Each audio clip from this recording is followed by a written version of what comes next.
Hello students, ഇന്ന് നമ്മൾ level സെറ്റിങ്ങിലെ രണ്ടാമത്തെ ക്വസ്റ്റ്യനിലടക്കാണ്. അതിൽ നമുക്ക് ഇതുപോലെ തന്നെ നമുക്ക് ഏതൊക്കെ കണ്ടൊരു റീഓർഡർ ലെവൽ കാണണം, അതുപോലെ തന്നെ മിനിമം ലെവൽ കാണണം, മാക്സിമം ലെവൽ കാണണം, ആവറേജ് ലെവൽ കാണണം, ചിലപ്പോൾ ഡേഞ്ചർ ലെവലും നമ്മൾ കാണേണ്ടി വരും. ഓക്കെ, ഇത്തരം ചോദ്യങ്ങളിൽ ഫോർമുലയാണ് ഏറ്റവും. അപ്പോൾ ആദ്യം തന്നെ റീഓർഡർ ലെവൽ കാണാനുള്ള ഫോർമുല എന്താ? റീഓർഡർ ലെവൽ കാണാനുള്ള ഫോർമുല ബൈ ഹാർട്ട് ആക്കണം. Maximum consumption to maximum reorder period. Maximum consumption to maximum reorder period. അപ്പോൾ ഇവിടെ നമുക്ക് calculate the maximum level, minimum level, reorder level and average level from the following. Reorder quantity 1500 units, 1500 units. Reorder period 4 to 6 weeks, 4 മുതൽ 6 വരെ. Minimum 4, maximum 6. Okay, then maximum consumption 400 per week, ഒരാഴ്ചയിൽ 400 unit ഉപയോഗിക്കുക. Minimum consumption എന്ന് പറയുന്നത് 250 units per week. Then per week എന്ന് തന്നെ വേണം, per week. Then units per നടിച്ചില്ല. Okay, per week. Then normal consumption 300 units per week. Then അവിടെ നമുക്ക് ആൻസറിലേക്ക് വരികയാണെങ്കിൽ normal reorder period, maximum period. അപ്പോൾ നോർമൽ പീരീഡ് ഇവിടെ നോർമൽ റീഓർഡർ പീരീഡ് തന്നില്ല. അപ്പോൾ നമ്മൾ ആവറേജ് കണ്ടുപിടിക്കണം. നോർമൽ റീഓർഡർ പീരീഡ് തന്നില്ല. നോർമൽ കൺസംഷൻ ഉണ്ട്. നോർമൽ റീഓർഡർ പീരീഡ് 4 മുതൽ 6 വരെ ആഴ്ചയല്ലേ. അപ്പോൾ 4 + 6, അപ്പോൾ 4 + 6 മിനിമം, മാക്സിമം ലെവൽ 6. ഓക്കെ, അത് നമ്മളൊന്ന് കണ്ടുപിടിച്ചേക്കാം. 6 + 4 4/2 6 + 4/2 6 4 10/2 എത്ര വരും? 5 ആഴ്ച വരും. 5 വീക്സ്.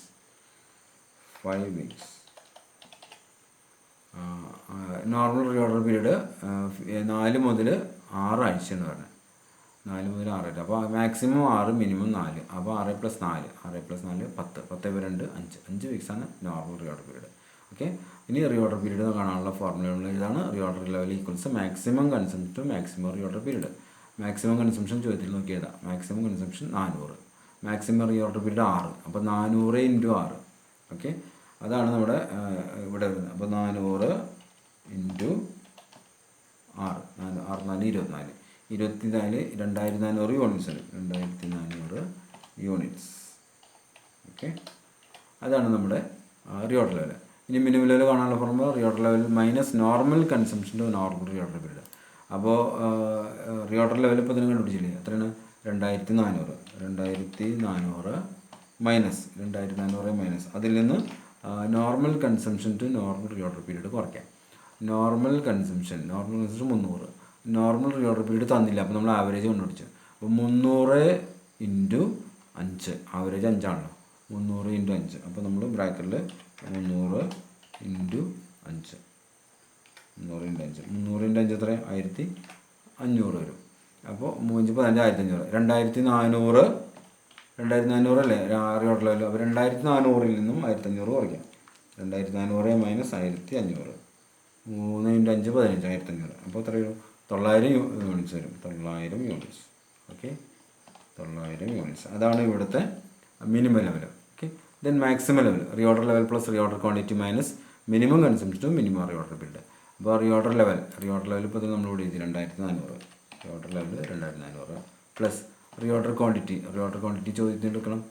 റീഓർഡർ ക്വാണ്ടിറ്റി ആദ്യം തന്നെ തന്നിട്ട് 1500 തന്നിട്ട് 1500. മാക്സിമം ലെവൽ കാണാൻ വേണ്ടി 1500 അവിടെ എഴുതി. രണ്ടും കൂടി കൂട്ടുക. അപ്പോൾ 2400 1500 കഴിയുമ്പോൾ 3900 വരും കേട്ടോ.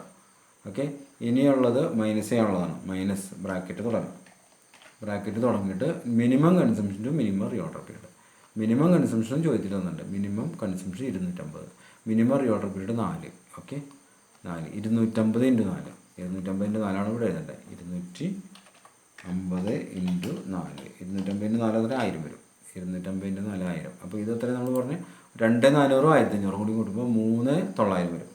3900 മൈനസ് 250 × 4 1000 ആണ്. ഓക്കെ, അപ്പോൾ എത്ര വരും? 3900 പറയുമ്പോൾ 2900 യൂണിറ്റ്സ് വരും. 2900 യൂണിറ്റ്സ്. അതാ യൂണിറ്റ്സ് എന്നെങ്കിൽ അവിടെ എഴുതിയേക്കാം. 2900 യൂണിറ്റ്സ്. ദെൻ ആവറേജ് ലെവൽ കാണാനുള്ള minimum level plus half reorder quantity. അപ്പോൾ മിനിമം ലെവൽ നേരത്തെ നമ്മൾ കണ്ടുപിടിച്ചിട്ടുണ്ട്. 900 യൂണിറ്റ്സ് ആണ്. അപ്പോൾ 900. Okay, 900 plus minimum level plus നമ്മളതിൻ്റെ ഫോർമുല നമ്മൾ നേരത്തെ പഠിച്ച് വെക്കേണ്ടതാണ്. അതങ്ങനെ minimum level plus half reorder quantity. Half. Okay, നമ്മളൊന്ന് ബ്രാക്കറ്റിലിട്ടു. റീഓർഡർ ക്വാണ്ടിറ്റി 1500 ഹാഫ് ഇൻറ്റു അടിച്ചേക്കാം, അല്ലെങ്കിൽ സംശയം വന്നാലോ. ഹാഫ് ഇൻറ്റു 1500 അങ്ങനെ വരുമ്പോൾ 1500 പകുതി എത്ര? 750 വരും. 750. അപ്പോൾ 900 പ്ലസ് 1500 പകുതി 750 ആണ്. 1500/2 ചെയ്ത് നോക്കാം. 750 പ്ലസ് 900 കൂട്ടുമ്പോൾ 1650 വരും. 1650 യൂണിറ്റ്സ്. ഓക്കെ, ഇതാണ് ആവറേജ് ലെവൽ. ഓക്കെ, ഇത്രയും ഐറ്റംസാണ് നമുക്ക് കണ്ടുപിടിക്കേണ്ടത്. അപ്പോൾ ആവറേജ് ലെവലുണ്ട്, മാക്സിമം ലെവലുണ്ട്, മിനിമം ലെവലുണ്ട്, റീഓർഡർ ലെവലുണ്ട്. ഇവിടെ നമുക്ക് റീഓർഡർ ലെവൽ കാണാൻ നമ്മളോട് പറഞ്ഞിട്ടില്ല. നമ്മളോട് പറഞ്ഞത് മിനിമം മാക്സിമം ആവറേജ് ആണ് പറയുന്നത്. അവിടെ റീഓർഡർ ലെവൽ പറഞ്ഞിട്ടുണ്ടോ? ഓക്കെ, എന്തായാലും റീഓർഡർ ലെവൽ ആദ്യം തന്നെ കണ്ടെത്തണം. ഇത്തരം ചോദ്യങ്ങളിൽ ലെവൽ സെറ്റിംഗ് ചോദ്യങ്ങൾ നമ്മൾ ആദ്യം തന്നെ കണ്ടെത്തേണ്ടത് എന്താണ്? ആദ്യം തന്നെ കണ്ടെത്തുന്നത് റീഓർഡർ ലെവലാണ്. Okay, thank you.